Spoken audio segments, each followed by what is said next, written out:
NCB ಟೈಮ್ಸ್ಗೆ ಸ್ವಾಗತ. ನಾನು ದರ್ಶನ್ ಹುಣಸೂರು. ಧರ್ಮ ಜಾತಿ ಹೆಸರಲ್ಲಿ ಸಮಾಜವನ್ನು ಒಡೆಯುತ್ತಾ ಹೋದಂತೆ ಅಸಮಾನತೆ ಹೆಚ್ಚಾಗುತ್ತೆ ಅಂತ ಹೇಳಿ ಸಿಎಂ ಸಿದ್ದರಾಮಯ್ಯ ಅವರು ಹೇಳಿದರು. ಗಾಂಧಿ ಸ್ಮಾರಕ ನಿಧಿಯ 75ನೇ ವರ್ಷದ ಸಂಸ್ಕರಣೆಗಾಗಿ ಗಾಂಧಿ ಭವನದಲ್ಲಿ ಆಯೋಜನೆ ಮಾಡಲಾಗಿದ್ದ 21ನೇ ಶತಮಾನಕ್ಕೆ ಮಹಾತ್ಮ ಗಾಂಧೀಜಿ ಅಂತಾರಾಷ್ಟ್ರೀಯ ವಿಚಾರಣಾ ಸಂಕಿರಣವನ್ನು ಉದ್ಘಾಟಿಸಿ ಅವರು ಮಾತನಾಡಿದರು. ಜಾತಿ ವ್ಯವಸ್ಥೆ ಕಾರಣದಿಂದಾಗಿ ಬಹುಜನರು ಶಿಕ್ಷಣದಿಂದ ವಂಚಿತರಾದವರು. ಈ ಕಾರಣಕ್ಕೆ ಅಸಮಾನತೆ ಹೆಚ್ಚಾಗಿದೆ. ವಿದ್ಯಾವಂತರೇ ಹೆಚ್ಚೆಚ್ಚು ಜಾತಿವಾದಿಗಳಾಗ್ತಾ ಇರುವಂಥದ್ದು ದುರಂತ. ಗಾಂಧೀಜಿ ವಿಚಾರಗಳು, ಸಮಾಜಕ್ಕೆ ನೀಡಿದ ಮಾರ್ಗದರ್ಶನಗಳು 20ನೇ ಶತಮಾನಕ್ಕೆ ಮಾತ್ರ ಸೀಮಿತ ಆಗಿಲ್ಲ, ಈಗಿನ ಕಾಲಕ್ಕೂ ಕೂಡ ಪ್ರಸ್ತುತವಾಗಿದೆ. ಗಾಂಧೀಜಿಯವರು ಶಾಂತಿ, ಸತ್ಯ, ನ್ಯಾಯ ಮತ್ತು ಭ್ರಾತೃತ್ವವನ್ನು ಬದುಕಿದ್ದವರು, ಅದನ್ನು ಆಚರಿಸಿಕೊಂಡು ಬಂದವರು. ಇಡೀ ವಿಶ್ವವೇ ಪರಸ್ಪರ ಪ್ರೀತಿಸುವಂಥ ಗುಣವನ್ನು ರೂಢಿಸ್ಕೊಂಡ್ರೆ ಇಡೀ ಸಮಾಜ ನೆಮ್ಮದಿಯಿಂದ ಇರಬಹುದು ಅಂತ ಹೇಳಿದರು. ಇನ್ನು ಮನುಷ್ಯ ತನ್ನ ನೆಮ್ಮದಿಗಾಗಿ ಬೇರೆ ಗ್ರಹವನ್ನು ಹುಡ್ಕೊಂಡು ಹೋಗುವಂಥ ರೀತಿಯಲ್ಲಿ ಆಗಬಾರದು ಎನ್ನುವ ಸ್ಟೀಫನ್ ಹಾಕಿಂಗ್ ಅವರ ಮಾತುಗಳನ್ನು ಪ್ರಸ್ತಾಪಿಸಿ, ಮನುಷ್ಯರ ನಡುವೆ ಸಹಿಷ್ಣುತೆ ರೂಢಿಸಿಕೊಳ್ಳದಿದ್ದರೆ ಸರ್ವನಾಶ ಆಗತ್ತೆ. ಕೋಮು ಭಾವನೆ ಹೀಗೆ ಬೆಳೆದರೆ ಕುವೆಂಪು ಅವರ ವಿಶ್ವಮಾನವ ಆಶಯ ಈಡೇರುವಂಥದ್ದು ಕಷ್ಟ ಆಗುತ್ತೆ ಅಂತ ಹೇಳಿದರು. ಇನ್ನು ಪ್ರಕೃತಿ ನಮ್ಮ ಅಗತ್ಯಗಳನ್ನು ಈಡೇರಿಸ್ತೇ ಹೊರತು ದುರಾಸೆಗಳನ್ನು ಅದು ಪೂರೈಸೋದಿಲ್ಲ ಅನ್ನುವಂಥದ್ರ ಗಾಂಧೀಜಿಯವರ ನಂಬಿಕೆ ಏನಿತ್ತು ಅದು ಕೂಡ ಸತ್ಯ. ಕೇರಳದ ವಯನಾಡ್ ಮತ್ತು ರಾಜ್ಯದ ನಾನಾ ಕಡೆ ನಡೀತಾ ಇರುವಂಥ ಪರಿಸರ ಅವಘಡಗಳಿಗೆ ಮನುಷ್ಯನ ದುರಾಸೆಯೇ ಕಾರಣ ಅಂಥೇಳಿ ಸಿದ್ದರಾಮಯ್ಯ ಅವರು ಹೇಳಿದರು. ಸಿದ್ದರಾಮಯ್ಯ ಮುಖ್ಯಮಂತ್ರಿ ಆದರೆ ಅವರ ಕಾಲ್ಗುಣದಿಂದ ರಾಜ್ಯಕ್ಕೆ ಬರಗಾಲ ಬರುತ್ತೆ ಅಂತ ಹೇಳಿ ಸಾರ್ವಜನಿಕ ವ್ಯಕ್ತಿಗಳೇ ಮೌಢ್ಯ ಬಿತ್ತುತ್ತಾ ಕುಟಿಲ ಪ್ರಯತ್ನವನ್ನು ಮಾಡ್ತಾ ಇದ್ರು. ಆದರೆ ಈಗ ಸಿಕ್ಕಾಪಟ್ಟೆ ಮಳೆ ಬರ್ತಾ ಇದೆ. ಬಹಳ ಮಂದಿ ಶಿಕ್ಷಕರೇ ಕಂದಾಚಾರ, ಕರ್ಮ ಸಿದ್ಧಾಂತ, ಮೌಢ್ಯವನ್ನು ಆಚರಿಸ್ತಾರೆ. ಇದಕ್ಕೆ ಸರಿಯಾದ ವೈಜ್ಞಾನಿಕ ಶಿಕ್ಷಣದ ಕೊರತೆಯೇ ಕಾರಣ. 850 ವರ್ಷಗಳ ಹಿಂದೆಯೇ ಬಸವಾದಿ ಶರಣರು ಕರ್ಮ ಸಿದ್ಧಾಂತವನ್ನು ಸರಾಸಗಟಾಗಿ ತಿರಸ್ಕರಿಸಿದರು. ಆದರೆ ಈಗಿನ ಕೆಲ ಶಿಕ್ಷಕರೇ ಕರ್ಮ ಸಿದ್ಧಾಂತವನ್ನು ನಂಬಿಕೆಯುಂಡು ಬರ್ತಾ ಇದ್ದಾರೆ ಅನ್ನುವಂಥ ಬೇಸರ ವ್ಯಕ್ತಪಡಿಸಿದರು. ನೆಹರು ಅವರು ವೈಜ್ಞಾನಿಕ ಮತ್ತು ವೈಚಾರಿಕ ಮಾರ್ಗವನ್ನು ಸಮಾಜದಲ್ಲಿ ಸನ್ನದ್ಧಗೊಳಿಸಿ ದೇಶವನ್ನು ಮುನ್ನಡೆಸ್ತಾ ಇದ್ರು ಅಂತಲೂ ತಿಳಿಸಿದರು. ಸರ್ವರನ್ನ ಒಳಗೊಳ್ಳುವಂಥ ಮತ್ತು ಅಹಿಂಸೆ ಗಾಂಧೀಜಿಯವರ ಮಾರ್ಗ ಆಗಿತ್ತು. ಇದನ್ನು ಯುವಜನರಿಗೆ ತಲುಪಿಸುವಂಥ ಕೆಲಸ ಆಗಬೇಕು. ದೇಶದ 85% ಆಸ್ತಿ 1% ಶ್ರೀಮಂತರ ಕೈಗೆ ಸೇರ್ತಾ ಇದೆ. ಇದು ಬಹಳನೇ ಅಪಾಯಕಾರಿ. ಈ ಆರ್ಥಿಕ ಅಸಮಾನತೆ ಹೋಗಲಾಡಿಸುವಂಥದ್ದು ಗಾಂಧೀಜಿಯವರು ವಿಚಾರಗಳನ್ನು, ಮಾರ್ಗಗಳನ್ನು ತಿಳಿಸಿದ್ರು ಅಂತ ಹೇಳಿದರು. ಮಹಾತ್ಮ ಗಾಂಧೀಜಿಯವರು ಅಕ್ಟೋಬರ್ 2, 1869 ಇಸ್ವಿನಲ್ಲಿ ಜನಿಸಿದರು. ಅಂದರೆ ಎರಡು ಈ ಸಮಾಜಕ್ಕೆ ನೀಡಿದಂಥ ಮಾರ್ಗದರ್ಶನಗಳು, ಅವರ ಪ್ರಸ್ತುತತೆ ಬರೀ 19ನೇ ಶತಮಾನಕ್ಕೆ 20ನೇ ಶತಮಾನಕ್ಕೆ ಸೀಮಿತ ಆಗಿರಲಿಲ್ಲ. ಇವತ್ತು ಕೂಡ ಪ್ರಸ್ತುತ ಅಂತಕ್ಕಂಥದ್ದನ್ನು ನಾವು ಮರೀಲಿಕ್ಕೆ ಸಾಧ್ಯ ಇಲ್ಲ. ಗಾಂಧಿಯನ್ನ ಮರೆತರೆ ಇಡೀ ಸಮಾಜವನ್ನೇ ಮರೆತಾಗ್ತದೆ, ಇಡೀ ವಿಶ್ವವನ್ನೇ ಮರೆತಾಗ್ತದೆ. ಅದರಿಂದ ಮಹಾತ್ಮ ಗಾಂಧೀಜಿಯವರ ವಿಚಾರಗಳನ್ನ ನಾವು ಮೆಲ್ಕಾಕ್ಬೇಕಾಗಿರ್ತಕ್ಕಂಥದ್ದು, ಆ ದಾರಿನಲ್ಲಿ ನಡೀತಕ್ಕಂಥ ಪ್ರಯತ್ನಗಳನ್ನು ಮಾಡಬೇಕಾಗಿರ್ತಕ್ಕಂಥದ್ದು ಅತ್ಯಂತ ಅವಶ್ಯಕ ಅಂತೇಳಿ ನನಗನ್ಸುತ್ತೆ. 21ನೇ ಶತಮಾನಕ್ಕೆ ನಾವು ಇಡೀ ವಿಶ್ವವನ್ನು ನೋಡಿದಾಗ ಇವತ್ತು ಗಾಂಧೀಜಿಯವರು ಬಯಸಿದಂಥ ಸಮಾಜ ನಿರ್ಮಾಣ ಆಗ್ತದೋ ಇಲ್ವೋ ಅಂತಕ್ಕಂಥ ಅನುಮಾನ ಪ್ರತಿಯೊಬ್ಬರಲ್ಲಿ ಬರಲಿಕ್ಕೆ ಸಾಧ್ಯ ಆಗ್ತದೆ. ಗಾಂಧೀಜಿಯವರು ಶಾಂತಿ, ನ್ಯಾಯ, ಭ್ರಾತೃತ್ವ ಇದರಲ್ಲಿ ಅಪಾರವಾದಂಥ ನಂಬಿಕೆಯನ್ನು ಇಟ್ಟುಕೊಂಡು ನಮಗೆ ತಿಳಿಸ್ತಕ್ಕಂಥ ಪ್ರಯತ್ನವನ್ನು ಮಾಡಿ ಶಾಂತಿ, ನ್ಯಾಯ ಮತ್ತು ಭ್ರಾತೃತ್ವ ಇವುಗಳನ್ನ ನಾವು ಮಾಡಬೇಕಾಗ್ತದೆ. ಇವತ್ತು ನಾವೆಲ್ಲರೂ ಕೂಡ ಇಡೀ ಜಗತ್ತು ಒಂದು ಕುಟುಂಬ ಅಂತ ಹೇಳ್ತೀವಿ ನಾವು.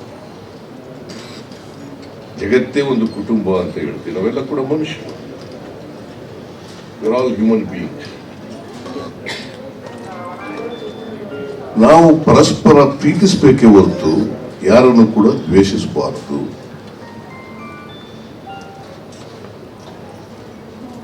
ಪರಸ್ಪರ ಪ್ರೀತಿಸ್ತಕ್ಕಂಥ ಪ್ರವೃತ್ತಿಯನ್ನ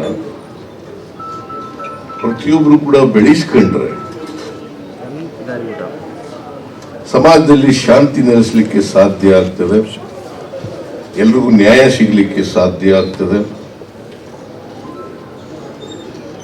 ಪರಸ್ಪರ ಭ್ರಾತೃತ್ವ ಬೆಳೀಲಿಕ್ಕೆ ಸಾಧ್ಯ ಆಗ್ತದೆ. ಅದಕ್ಕೋಸ್ಕರ ನಾನು ನಿಮ್ಗೆಲ್ಲ ಗೊತ್ತಿರಬೇಕು ಅಂತ ಅನ್ಕೊಂಡಿದ್ದೀನಿ. ನಾನು ಸ್ಟೀಫನ್ ಹಾಕಿಂಗ್ ಒಂದು ಪುಸ್ತಕ ಬರೆದಿದ್ದಾರೆ. ಸ್ಟೀಫನ್ ಹಾಕಿಂಗ್ ಅವರು ವಿಶ್ವ ಕಂಡಂತ ಮಹಾ ವಿಜ್ಞಾನಿ. ಅವರು ಒಂದು ಪುಸ್ತಕ ಬರೆದಿದ್ದಾರೆ. ಆ ಪುಸ್ತಕದ ಹೆಸರು ಏನಪ್ಪ ಅಂತಂದ್ರೆ brief answers to the big questions. Brief answers to the big questions. ಅದರಲ್ಲಿ ಬಹಳ ವಿವರವಾಗಿ ಹೇಳಿದ್ದಾರೆ. 5 ಪ್ರಮುಖವಾಗಿ ಕಾರಣಗಳನ್ನ ಕೊಟ್ಟು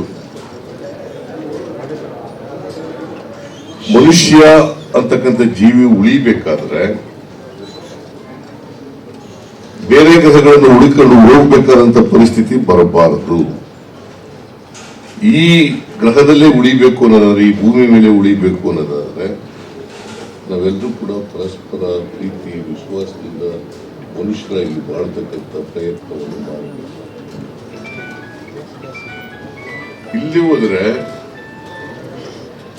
ಸಮಾಜದಲ್ಲಿ ಕ್ಷೋಭೆ ಶುರುವಾಗಿ ಇಡೀ ಸಮಾಜವೇ ಅಳಿತಕ್ಕಂಥ ಪರಿಸ್ಥಿತಿ ನಿರ್ಮಾಣ ಆಗ್ತದೆ ಅಂತಕ್ಕಂಥದ್ದನ್ನ ಬಹಳ ಸ್ಪಷ್ಟವಾಗಿ ಸ್ಟೀಫನ್ ಹಾಕಿಂಗ್ ಅವರು ಹೇಳಿದ್ದಾರೆ. ಅವರು ಅನೇಕ ಆತಂಕಗಳನ್ನ ವ್ಯಕ್ತ ಮಾಡಿದ್ದಾರೆ. ಅವರ ಪುಸ್ತಕದಲ್ಲಿ ಅನೇಕ ಆತಂಕಗಳನ್ನ ವ್ಯಕ್ತ ಮಾಡಿದ್ದಾರೆ.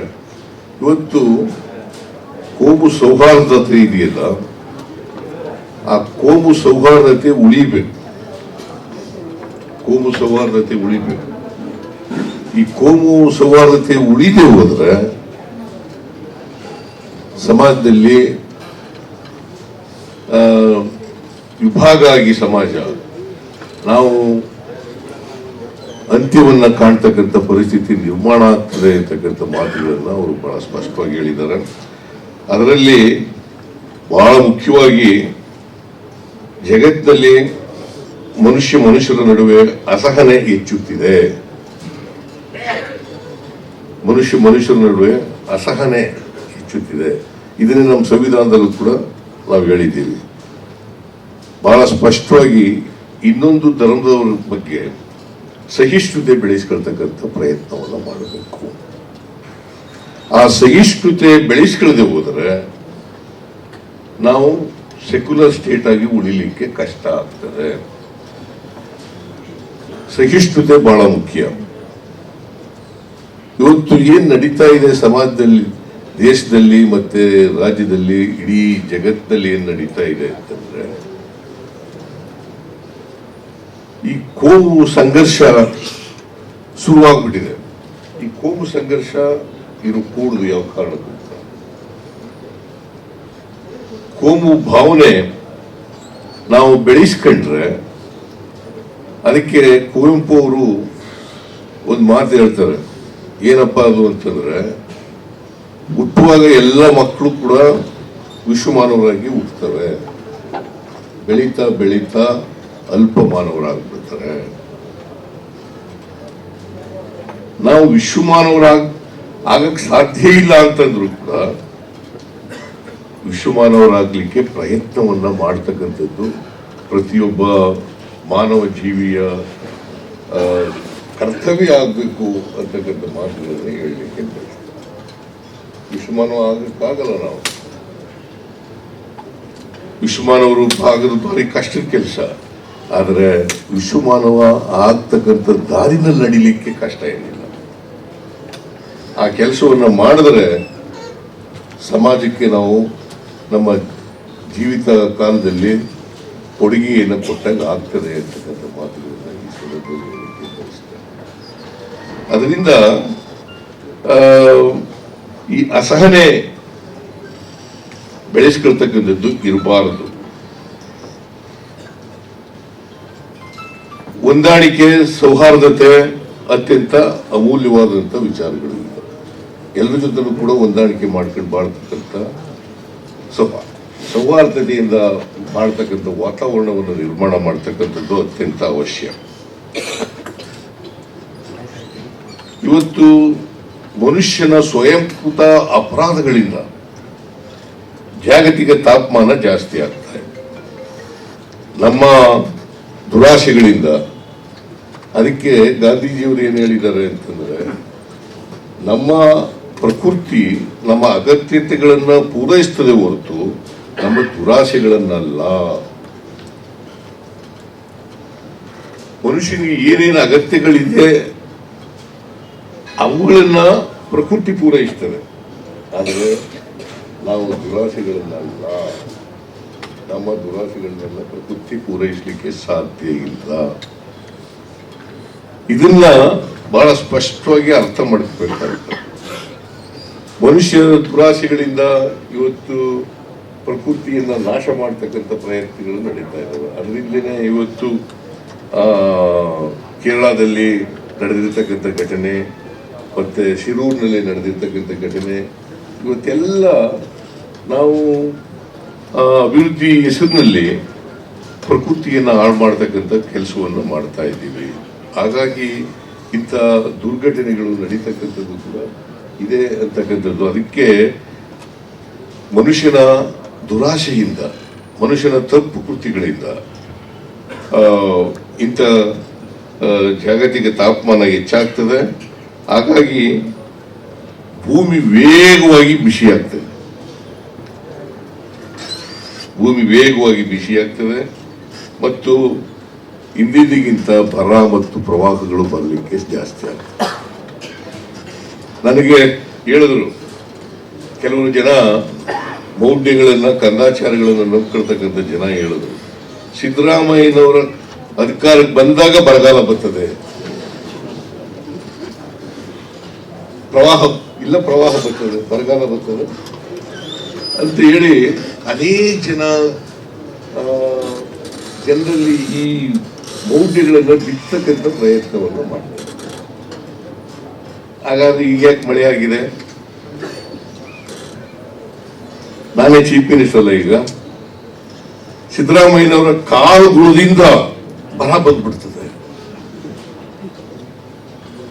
ಅದು ಏನು ಸಾರ್ವಜನಿಕ ಜೀವನದಲ್ಲಿ ಇರ್ತಕ್ಕಂಥವ್ರು ಹೇಳ್ತಕ್ಕಂಥ ಮಾತುಗಳು ಇವು.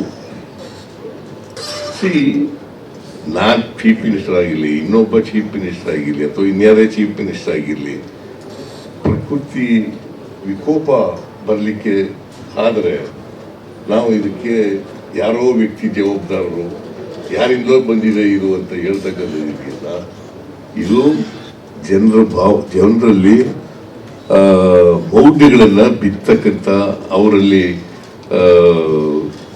ಈ ರೀತಿಯಾದಂಥ ಭಾವನೆಗಳು ನಿರ್ಮಾಣ ಮಾಡ್ತಕ್ಕಂಥ ಒಂದು ಕುಟಿಲ ಪ್ರಯತ್ನ ಅಂತಕ್ಕಂಥ ಮಾತುಗಳನ್ನ ಹೇಳಲಿಕ್ಕೆ ಬಯಸ್ತಾ ಇದ್ದೇನೆ. ಅದರಿಂದ ನಾವು ಯಾರು ಕೂಡ ಇಂಥ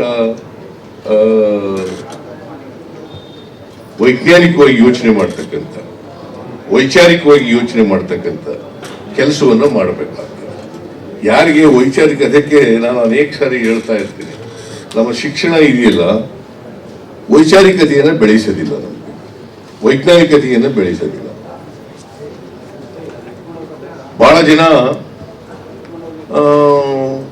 ಮೆಡಿಕಲ್ ಓದಿರ್ತಾರೆ, PhD ಮಾಡಿರ್ತಾರೆ, ವಿಜ್ಞಾನ ಓದಿರ್ತಾರೆ, ಅವರು ಕೂಡ ಮೌಢ್ಯಗಳನ್ನ ಆಚರಣೆ ಮಾಡ್ತಕ್ಕಂಥ ಕೆಲಸವನ್ನು ಮಾಡ್ತಾರೆ. ಬಹಳ ಜನ ಈಗ ಬುದ್ಧ ಬಸವನ ಕಾಲದಲ್ಲೇ, ಆ ಬುದ್ಧನ ಕಾಲದಲ್ಲೇನೆ ಕಂದಾಚಾರ ತಿರಸ್ಕಾರ ಮಾಡಿದ್ರು ಐ ಮೀನ್ ಕರ್ಮ ಸಿದ್ಧಾಂತವನ್ನ ತಿರಸ್ಕಾರ ಮಾಡಿದ್ರು ಅಲ್ಲ. ಈಗ ಮತ್ತೆ ಕರ್ಮ ಸಿದ್ಧಾಂತವನ್ನ ನಂಬ್ಕೊಳ್ತಕ್ಕಂಥದ್ದು ಇದೆಯಲ್ಲ, ಅದು ಅಪಾಯಕಾರಿ ಅಂತಕ್ಕಂಥದ್ದನ್ನ ಅರ್ಥ ಮಾಡ್ಕೋಬೇಕಾಗ್ತದೆ. ನೀನ್ ಯಾಕಪ್ಪ ಹಿಂಗಾಗಿದ್ಯಾ, ನಿನಗೆ ಬಟ್ಟೆ ಇಲ್ಲ, ಹೊಟ್ಟೆ ಊಟ ಇಲ್ಲ, ವಿದ್ಯೆ ಇಲ್ಲ ಅಂತಂದ್ರೆ ಅದು ನಾ ಹಿಂದಿನ ಜನ್ಮದಲ್ಲಿ ಮಾಡಿದಂತ ಕರ್ಮ, ಆ ಕರ್ಮದಿಂದ ಹಿಂಗೆಲ್ಲ ಆಗ್ಬಿಟ್ಟಿದ್ದೀನಿ ಅಂತ ಹೇಳೋದು. ಈ ಕರ್ಮ ಸಿದ್ಧಾಂತವನ್ನ ಬಸವಣ್ಣವ್ರ ಕಾಲದಲ್ಲೇ ತಿರಸ್ಕಾರ ಮಾಡಿದ್ರು 850 ವರ್ಷಗಳ ಹಿಂದೆ. ಈಗಲೂ ಅದನ್ನ ನಂಬ್ಕೊಳ್ತಕ್ಕಂಥದ್ದು ಇದೆಯಲ್ಲ, ಅದನ್ನ ಪ್ರತಿಪಾದನೆ ಮಾಡ್ತಕ್ಕಂಥದ್ದು ಇದೆಯಲ್ಲ, ಇದು ಮನುಕುಲಕ್ಕೆ ಬಹಳ ಅಪಾಯಕಾರಿ ಅಂತಕ್ಕಂಥದ್ದನ್ನ ನಾವೆಲ್ಲರೂ ಕೂಡ ಅರ್ಥ ಮಾಡ್ಕೋಬೇಕಾಗ್ತದೆ. ಹಾಗಾಗಿ ಇವತ್ತು ಜಗತ್ತಿನಲ್ಲಿ ಭಯೋತ್ಪಾದನೆ ಹೆಚ್ಚಾಗ್ತಾ ಇದೆ. ಯಾಕೆ ಹೆಚ್ಚಾಗ್ತಾ ಇದೆ? ನಾವು ಗಾಂಧಿ ವಿಚಾರಗಳನ್ನ ಮರಿತಾ ಇದ್ದೀವಿ, ಗಾಂಧಿ ವಿಚಾರಧಾರೆಯನ್ನ ಮರಿತಾ ಇದ್ದೀವಿ, ಅದನ್ನ ಅಳವಡಿಸ್ಕೊಳ್ತಕ್ಕಂಥ ಪ್ರಯತ್ನವನ್ನು ಮಾಡಿಲ್ಲ. ಗಾಂಧೀಜಿಯವರು ಇನ್ನೊಂದು ಮಾತು ಹೇಳಿದ್ರು, ನಾವು ಯಂತ್ರಗಳ ಗುಲಾಮರಾಗಬಾರದು, ಯಂತ್ರಗಳನ್ನು ನಿಯಂತ್ರಣ ಮಾಡ್ತಕ್ಕಂಥ ಶಕ್ತಿ ನಮಗಿರ್ಬೇಕು, ಅದ್ರ ಜೊತೆಗೆ ಕೈ ಕಾಲುಗಳಿಗೆ ಕೆಲಸ ಕೊಡ್ತಕ್ಕಂಥದ್ದನ್ನು ಕೂಡ ಮಾಡಬೇಕಾಗ್ತದೆ. ಹಾಗಂತೇಳಿ ಯಂತ್ರಗಳನ್ನ ಬಳಸಬಾರದು ಅಂತ ನಾನು ಹೇಳಕ್ ಹೋಗಲ್ಲ, ಯಂತ್ರಗಳನ್ನು ಬಳಸಿ, ಆದ್ರೆ ಅವು ನಿಮ್ಮ ನಿಯಂತ್ರಣದಲ್ಲಿ ಇರಬೇಕು ಅಂತಕ್ಕಂಥ ಮಾತುಗಳನ್ನ ಹೇಳಿದ್ರು. ಅದಕ್ಕೆ ಇನ್ನೊಂದು ಮಾತನ್ನ ಗಾಂಧೀಜಿಯವರು ಹೇಳಿದ್ದು ಅಂತ ಏನಪ್ಪಾ ಅಂತಂದ್ರೆ, ಗ್ರಾಮ ಸುರಾಜ್ಯ ಆಗ್ಬೇಕು, ಗ್ರಾಮ ಸುರಾಜ್ಯ ಆಗ್ಬೇಕು, ಎಲ್ಲ ಗ್ರಾಮಗಳು ಕೂಡ ಸ್ವಾವಲಂಬನೆ ಆಗ್ತಕ್ಕಂಥ ರೀತಿಯಲ್ಲಿ ನಾವು ಕೆಲಸವನ್ನು ಮಾಡಬೇಕು. ಅದರಲ್ಲೂ ವಿಶೇಷವಾಗಿ ಭಾರತಕ್ಕೆ ಹಳ್ಳಿಗಳ ದೇಶ ಭಾರತ. ಈ ಹಳ್ಳಿಗಳ ದೇಶದಲ್ಲಿ ನಾವು ಹಳ್ಳಿಗಳನ್ನ ಸ್ವಾವಲಂಬನೆಗಳನ್ನಾಗಿ ಮಾಡದೆ ಹೋದರೆ ಭಾರಿ ಕಷ್ಟ ಆಗ್ತದೆ. ಆಮೇಲೆ ಇನ್ನೊಂದು ಬಹಳ ಮುಖ್ಯವಾಗಿ ಹೇಳಿದ್ದು, ಈಗ ಅಂಬೇಡ್ಕರ್ ಅವರು ಕೂಡ ಹೇಳಿದರು, ಗಾಂಧೀಜಿನೂ ಕೂಡ ಹೇಳಿದರು, ಏನಪ್ಪಾ ಅಂತಂದ್ರೆ ಬರೀ ರಾಜಕೀಯ ಸ್ವಾತಂತ್ರ್ಯ ಸಿಕ್ಕಿದ್ರೆ ಸಾಲದು, ಅದರ ಜೊತೆಗೆ ಯಾರು ಸಮಾಜದಲ್ಲಿ ದುರ್ಬಲ ವರ್ಗದ ಜನ ಇದ್ದಾರೆ, ಆ ದುರ್ಬಲ ವರ್ಗದ ಜನರಿಗೆ ಯಾವುದೇ ಧರ್ಮ ಜಾತಿ ಸೇರಿರಲಿ, ಅವರೆಲ್ಲರಿಗೂ ಕೂಡ ವಿಶೇಷವಾಗಿ ಮಹಿಳೆಯರಿಗೆ ಸಾಮಾಜಿಕ ಆರ್ಥಿಕ ಶಕ್ತಿಯನ್ನು ತುಂಬತಕ್ಕಂಥ ಕೆಲಸ ಆಗ್ಬೇಕು. ಬಹುಶಃ ನಿಮ್ಗೆಲ್ರಿಗೂ ಗೊತ್ತಿದೆ, ಹೆಣ್ಮಕ್ಳು ರಾತ್ರಿ 12 ಗಂಟೆ ರಾತ್ರಿನಲ್ಲಿ ನಿರ್ಭಯದಿಂದ ತಿರುಗಾಡ್ತಕ್ಕಂಥ ವ್ಯವಸ್ಥೆ ನಿರ್ಮಾಣ ಆಗ್ತದೆ. ರಾತ್ರಿ 12 ಗಂಟೆನಲ್ಲಿ ಈ ದೇಶದ ಮಹಿಳೆಯರು ನಿರ್ಭಯವಾಗಿ ತಿರುಗಾಡ್ತಕ್ಕಂಥ ವ್ಯವಸ್ಥೆ ಆಗ್ಬೇಕು. ಆಗ ಮಾತ್ರ ಸ್ವಾತಂತ್ರ್ಯ ಬಂದದಕ್ಕೆ ಸಾರ್ಥಕ ಆಗ್ತದೆ, ಇಲ್ಲದೆ ಹೋದ್ರೆ ಆಗಲ್ಲ. ಅದಕ್ಕೆ ಅಂಬೇಡ್ಕರ್ ಅವರು ಏನ್ ಹೇಳಿದರು ಅಂತಂದ್ರೆ, ನಾವು ಅಸಮಾನತೆಯನ್ನು ತೊಲಗಿಸ್ಬೇಕು. ಅಸಮಾನತೆಯನ್ನು ತೊಲಗಿಸ್ತೇ ಹೋದ್ರೆ ಸಮಸಮಾಜ ನಿರ್ಮಾಣ ಆಗಲಿಕ್ಕೆ ಸಾಧ್ಯ ಇಲ್ಲ. ಸಮಸಮಾಜ ನಿರ್ಮಾಣ ಆಗ್ಬೇಕಾದ್ರೆ ಅಸಮಾನತೆ ತೊಲಗಲೇಬೇಕು. ಅದಕ್ಕೆ ನಮಗೆ ಬಹಳ ಹಿಂದೆನೆ, ನಿಮಗೆ 1949 ನವೆಂಬರ್ 25ನೇ ತಾರೀಕು ಕಾನ್ಸ್ಟಿಟ್ಯೂಂಟ್ ಅಸೆಂಬ್ಲಿನಲ್ಲಿ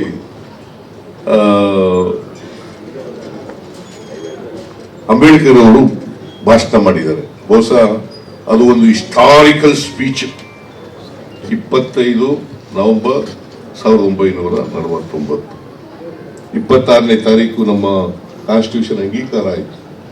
ಅದಕ್ಕಿಂತ ಒಂದಿನ ಮುಂಚಿತವಾಗಿ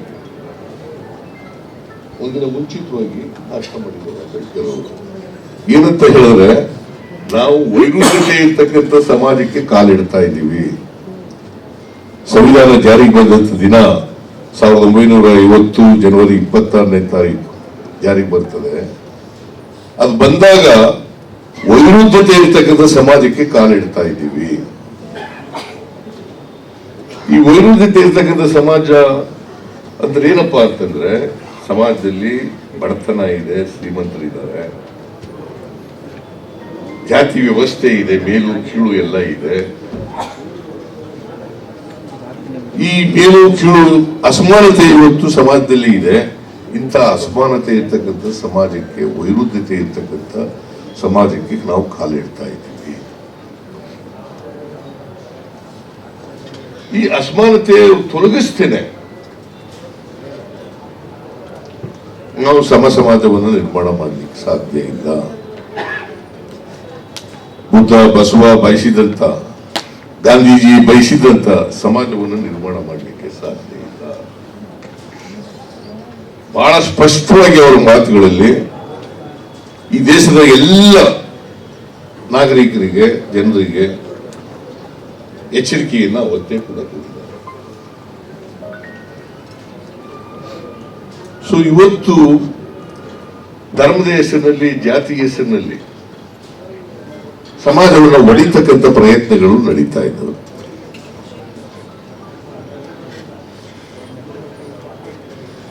ಜಾತಿ ಧರ್ಮ ಹೆಸರಿನಲ್ಲಿ ಇವತ್ತು ಸಮಾಜ ಒಡೆದರೆ, ಎಲ್ಲರೂ ಒಂದುಗೂಡಿಸದೆ ಹೋದರೆ, ಎಲ್ಲರೂ ಮನುಷ್ಯರಾಗಿ ಬಾಳ್ತಕ್ಕಂಥ ವ್ಯವಸ್ಥೆಯನ್ನು ನಿರ್ಮಾಣ ಮಾಡದೆ ಹೋದರೆ ಅಸಮಾನತೆ ಹೋಗ್ಲಿಕ್ಕೆ ಸಾಧ್ಯ ಇಲ್ಲ.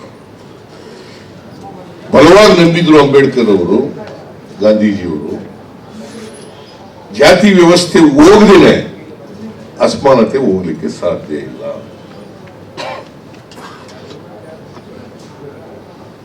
ಈ ಜಾತಿ ವ್ಯವಸ್ಥೆಯ ಕಾರಣಕ್ಕೋಸ್ಕರನೇ ಅನೇಕ ನೂರಾರು ವರ್ಷಗಳ ಕಾಲ ಬಹುಸಂಖ್ಯಾತ ಜನರು ಅಕ್ಷರ ಸಂಸ್ಕೃತಿಯಿಂದ ವಂಚಿತರಾದರು.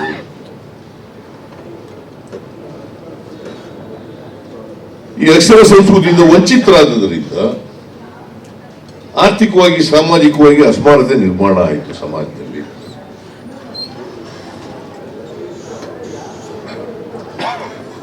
ಅಂಬೇಡ್ಕರ್ ಅವರು ಕೂಡ ಇದನ್ನು ಬಲವಾಗಿ ಪ್ರತಿಪಾದನೆ ಮಾಡಿದ್ರು. ಗಾಂಧೀಜಿಯವರು ಕೂಡ ಜಾತಿ ಹೋಗದೇನೆ ಈ ದೇಶದಲ್ಲಿ ಸಮಾನತೆ ಬರಲಿಕ್ಕೆ ಸಾಧ್ಯ ಇಲ್ಲ. ಬಹಳ ಜನ ನೋವಿನ ಸಂಗತಿ ಏನಪ್ಪಾ ಅಂತಂದ್ರೆ, ವಿದ್ಯಾವಂತರೇ ಜಾತಿ ಮಾಡ್ತಕ್ಕಂಥ ಪರಿಸ್ಥಿತಿ ಇವತ್ತು ನಿರ್ಮಾಣ ಆಗ್ತಾ ಇದೆ. ಇದು ಬಹಳ ನೋವಿನ ಸಂಗತಿ. ವಿದ್ಯಾವಂತರೇ ಜಾತಿ ಮಾಡೋದು. ಬಹುಶಃ ರಾಜಕಾರಣದಲ್ಲಿರೋರಿಗೆ ಇದು ಅನುಭವ ಜಾಸ್ತಿ ಆಗಿದೆ. ನಾನು ನಿಮಗೆ ಅಪ್ಪ ನಾಗರಾಜನವ್ರಿಗೆ ಆಗಿಲ್ಲ ಅಂತಲ್ಲ, ನೀವು ಆಗ್ಲೇ ಬಹಳ ವರ್ಷಗಳಿಂದ ಅಂತರ್ಜಾತಿ ಮದುವೆ ಮಾಡ್ಕೊಂಡಿದ್ದೀರಿ.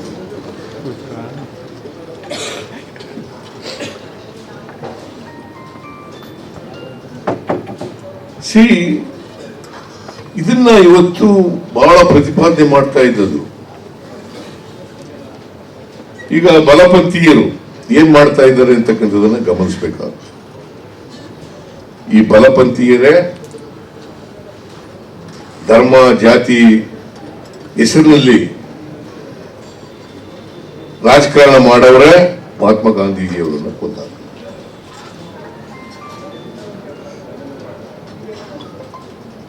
ಯಾರು ಕೊಂದಾಕಿದ್ದು? ಆ ಕೊಂದಾಕಿದವರು ಗೋಡ್ಸೆ ಅಂತೇವರನ್ನ ಪೂಜಿಸ್ತಾರೆ.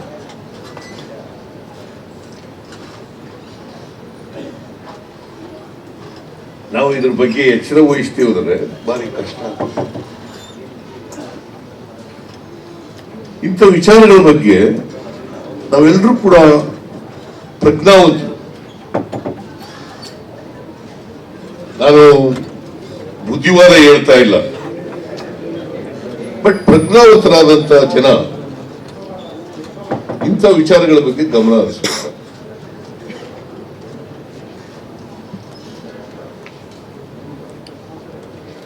ಬಹಳ ಜನ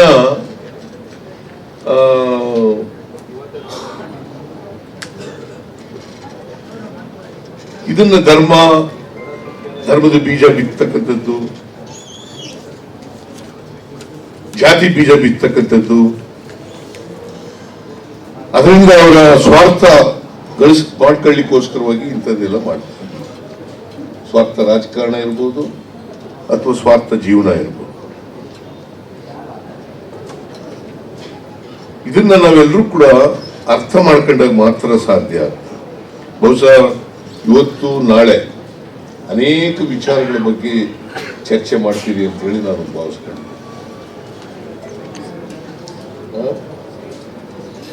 27 ಜನ ಭಾಷಣಕಾರರು ಈ ಚರ್ಚೆಯಲ್ಲಿ ಭಾಗವಹಿಸ್ತಾರೆ.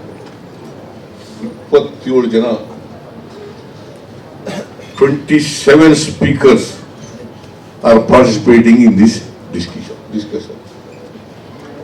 27 participants.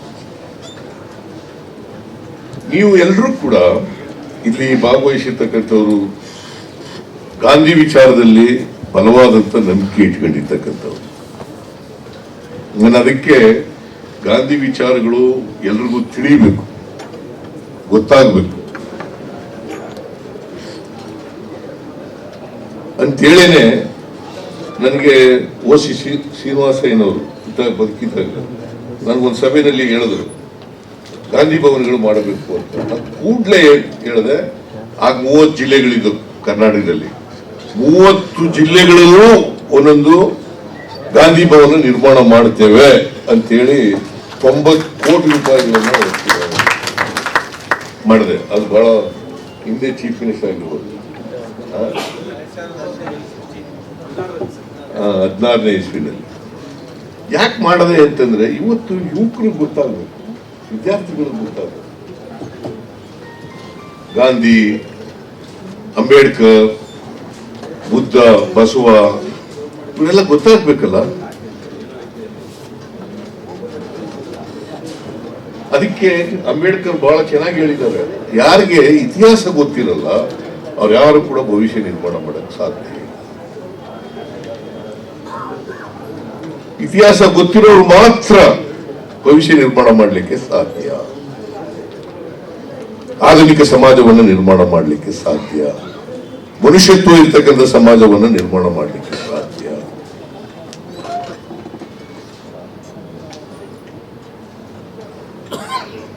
ಏನಾಗಿದೆ ನಮ್ಮ ದೇಶದಲ್ಲಿ ಅಂತಂದ್ರೆ ಈ ರಾಜಕೀಯ ಕಾರಣಕ್ಕೋಸ್ಕರ ನಾನು ಅನೇಕ ಕಡೆಗಳಲ್ಲಿ ಹೋದಾಗ ಕೆಲವು ಜನ ಬಲಪಂಥೀಯ ಪರವಾಗೂ ಕೂಡ ಘೋಷಣೆಗಳನ್ನು ಕೂಗ್ಲಿಕ್ಕೆ ಮಾಡ್ತಾರೆ. ಯಾವುದೇ ವಿಚಾರನ ಅದು ನಮ್ಮ ಸಮಾಜಕ್ಕೆ ಅನ್ವಯ ಆಗ್ತದ ಇಲ್ವಾ ಅಂತಕ್ಕಂಥ ನೋಡ್ತಕ್ಕಂಥ ವೈಚಾರಿಕತೆ ಮನೋಭಾವ ಬೆಳಿಬೇಕಲ್ಲ, ವೈಜ್ಞಾನಿಕ ಮನೋಭಾವ ಬೆಳಿಬೇಕಲ್ಲ. ಅದಕ್ಕೋಸ್ಕರನೇ ನೆಹರೂರವರು ಬದುಕಿರುವಾಗ ಈ ಸಮಾಜದಲ್ಲಿ ವೈಜ್ಞಾನಿಕತೆ ಬೆಳಿಬೇಕು ಅಂತೇಳಿ ಬಹಳ ಪ್ರಯತ್ನಗಳನ್ನು ಮಾಡಿ ನಮಗೆ ವೈಜ್ಞಾನಿಕ ಶಿಕ್ಷಣದಿಂದ ವೈಜ್ಞಾನಿಕ ಮನೋಭಾವ ಮತ್ತು ವೈಚಾರಿಕ ಮನೋಭಾವ ಬೆಳೀದೇ ಹೋದರೆ ನಾವು ಮನುಷ್ಯ ಸಮಾಜವನ್ನು ನಿರ್ಮಾಣ ಮಾಡಲು ಭಾರಿ ಕಷ್ಟ. ಅದಕ್ಕೆ ಮಹಾತ್ಮ ಗಾಂಧೀಜಿಯವರು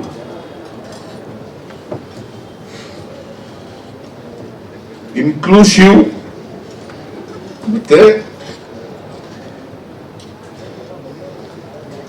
non violence, inclusiveness and non violence, ಇದು ಬಹಳ ಮುಖ್ಯ ಅಂತಕ್ಕಂಥ ಪ್ರತಿಪಾದನೆಯನ್ನು ಅವರು ಮಾಡಿದ್ದಾರೆ. ಇನ್ಕ್ಲೂಸಿವ್ನೆಸ್ ಅಂಡ್ ನಾನ್ ವೈಲೆನ್ಸ್, ಇದನ್ನ ನಾವು ಇತ್ತೀಚಿನ ವರ್ಷಗಳಲ್ಲಿ ವಿಮುಖರಾಗ್ತಾ ಇದ್ದೀವಿ ಅಂತ ಅನ್ಸುತ್ತೆ ಸಮಾಜವನ್ನು ನೋಡಿದ್ರೆ. ನಾವು ಗಾಂಧಿ ವಿಚಾರಗಳು, ಅಂಬೇಡ್ಕರ್ ವಿಚಾರಗಳು, ಬುದ್ಧ ಬಸವನ ವಿಚಾರಗಳು ಅವುಗಳನ್ನ ಪಾಲನೆ ಮಾಡ್ತಕ್ಕಂಥ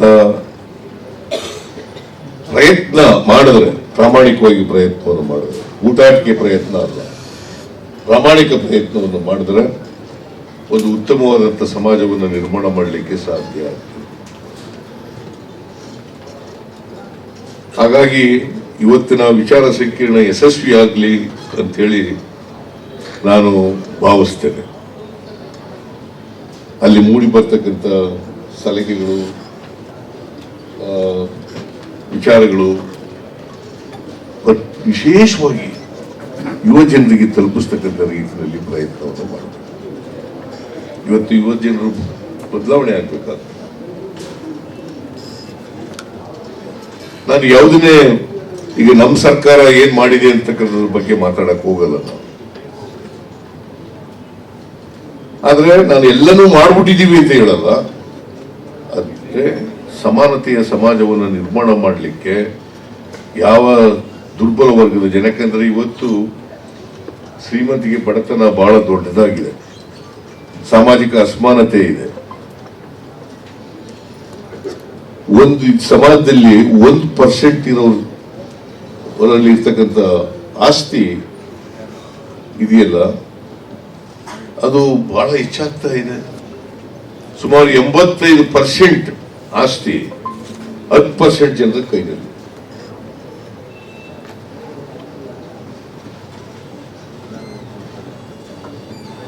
ನಾವು ಈ ಬಗ್ಗೆ, ಇಂಥ ವಿಚಾರಗಳ ಬಗ್ಗೆ ಚರ್ಚೆ ಮಾಡದೆ ಹೋದ್ರೆ, ಯುವಕರಿಗೆ ತಿಳಿಸ್ತಕ್ಕಂಥ ಕೆಲಸ ಮಾಡದೆ ಹೋದ್ರೆ ಸಮಾಜದಲ್ಲಿ ಸಮಾನತೆ ತರ್ತಕ್ಕಂಥದ್ದು ಬಹಳ ಕಷ್ಟ.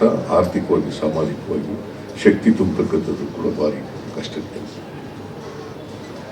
ಅದಕ್ಕೋಸ್ಕರ ಮಹಾತ್ಮ ಗಾಂಧೀಜಿಯವರು 2021ಕ್ಕೂ ಪ್ರಸ್ತುತ, ಮುಂದೆನೂ ಪ್ರಸ್ತುತ. ಬರೀ ಅವ್ರು ಬದುಕಿದ್ದಂಥ ಕಾಲದಲ್ಲಿ ಮಾತ್ರ ಪ್ರಸ್ತುತ ಅಲ್ಲ, ಮುಂದೆನೂ ಕೂಡ ಪ್ರಸ್ತುತ ಆಗ್ತದೆ. ಅದನ್ನ ಜನರಿಗೆ, ನನ್ನ ಯುವಕರಿಗೆ, ಯುವತಿಯರಿಗೆ ತಿಳಿಸ್ತಕ್ಕಂಥ ಪ್ರಯತ್ನವನ್ನು ಇಂಥ ಸೆಮಿನಾರ್ಗಳ ಮೂಲಕ ಮಾಡಬೇಕು ಅಂತಕ್ಕಂಥ ಮಾತುಗಳನ್ನ ಹೇಳಿ, ಆಮೇಲೆ ಈ ವರ್ಷ ಮಹಾತ್ಮ ಗಾಂಧೀಜಿಯವರದು ಬೆಳಗಾಂನಲ್ಲಿ ಅವರು ಅಧ್ಯಕ್ಷತೆ ವಹಿಸಿದಂತ HK ಪಾಟೀಲ್ ಅಧ್ಯಕ್ಷತೆಯಲ್ಲಿ ಒಂದು ಕಮಿಟಿ ಮಾಡಿದ್ರು. ಬೆಳಗಾವಿ ಅಧಿವೇಶನ ನಡೀತು, ಕಾಂಗ್ರೆಸ್ ಅಧಿವೇಶನ ನಡೀತು. ಇವಿಷ್ಟು ಇವತ್ತಿನ ಪ್ರಮುಖ ಸುದ್ದಿಗಳು. ಮತ್ತಷ್ಟು ವಿಶೇಷ ಸುದ್ದಿಗಳಿಗಾಗಿ ನೋಡ್ತಾ ಇರಿ NCIB ಟೈಮ್ಸ್, ಅಪರಾಧ ಮುಕ್ತ ರಾಷ್ಟ್ರಕ್ಕಾಗಿ.